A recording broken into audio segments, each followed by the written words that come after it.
Hello folks, my name is David Edgar, I'm the host of Heart and Hand, the Rangers podcast, and I'm joining you today after Rangers 1-0 victory over Dundee at Dens Park. I'm a great believer that playing badly and winning is a sign of a team that will and can go on and win the league, but you have to occasionally play well as well. Rangers were awful today from start to finish, I'm afraid, and if anything got worse.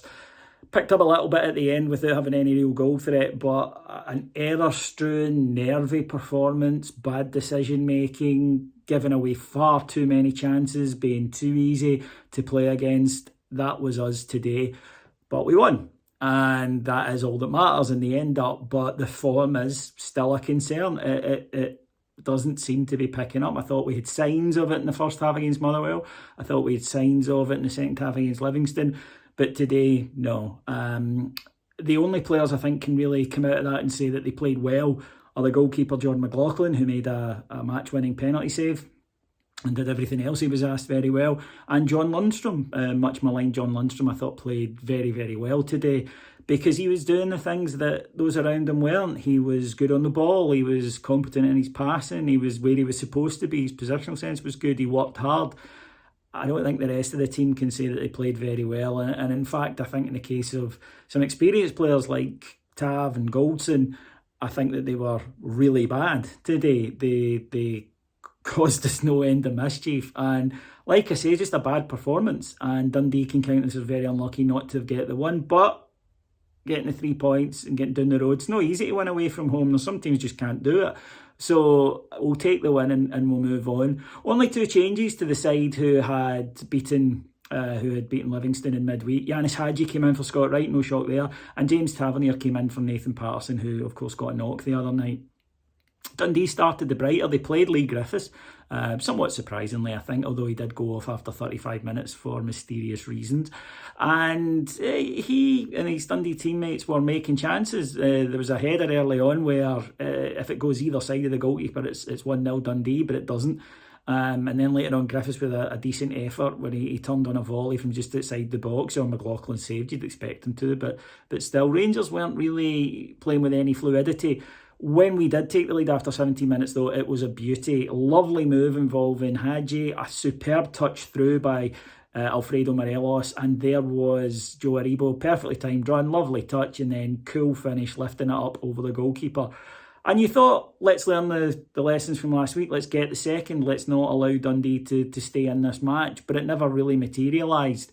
There was an effort in the first half from Kamar Roof that forced a good save, but bar that, Rangers weren't really threatening. A shot from Connor Goldson that unfortunately caught Alfie in the George Dawes, and I think the keeper would have got to it anyway, but that was a kind of first half, whereas Rangers were giving Dundee space. Any ball into the box looked dangerous.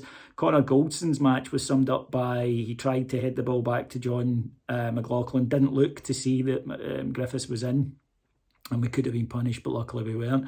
Second half, you're expecting a reaction, and it didn't come. It really didn't. Rangers started the second half very badly. Did assume for about a 5-minute spell some control, forced a series of corners. Lundstrom brought a good save from the goalkeeper, but then went off the boil again and should have been punished when Connor Goldson made a hash of a long ball over the top. McMullen got in, he rounded John McLaughlin, whose trailing leg caught him as he tried to tackle for the ball, and it was a penalty. Now, Dundee seemed miffed that it wasn't a red card. That's not knowing the rules.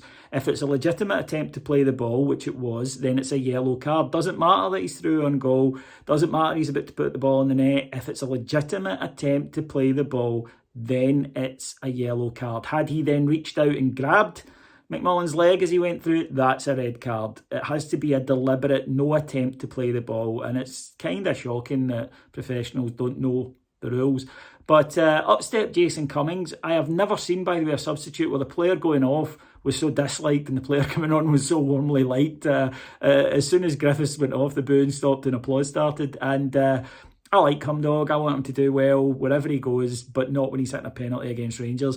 And luckily for us, he went straight down the middle. John McLaughlin, good reaction with his feet to knock it away. Got a wee bit of lucky because he went to punch the rebound away and it just dropped nicely. He mispunched it and it dropped nicely into his hands. Dundee did tire. They kind of lost a bit of edge after that, as you might imagine. I think they knew that a big chance had gone. And Rangers, in the end, saw the game out comfortably, although there were some heart-stop moments. Tav continually was getting done. He was diving in and out on the touchline and getting done by the fullback. And from one of his crosses, a header went just wide. Rangers brought on Fashion Sakala, and he offered something that the strikers who were on didn't, and that was movement. And you could see the defence and midfield complaining about it all throughout the match. We need players against packed defences to be moving about, and I thought Sakala did that, and he looked bright. He's raw. I mean, his touch sometimes lets him down, but there is talent there, and there's certainly work rate and effort as well. So on to Thursday. Look, we're not playing well, but if we play like that and so many unforced errors and give up so many opportunities to a side in the Europa League, with all due respect to Dundee, you might get away with it against Dundee. You will not get away with it in the Europa League. The teams that you're up against are too good. So it's a win, and I'm very pleased about that. Doesn't ruin anybody's Saturday night, but we need the real Rangers to step up soon. On the plus side, John Lundstrom beginning to show what he can do, and if the players around him go back to the level near their best, then we're going to be fine. I've said it before, they will find form at some point.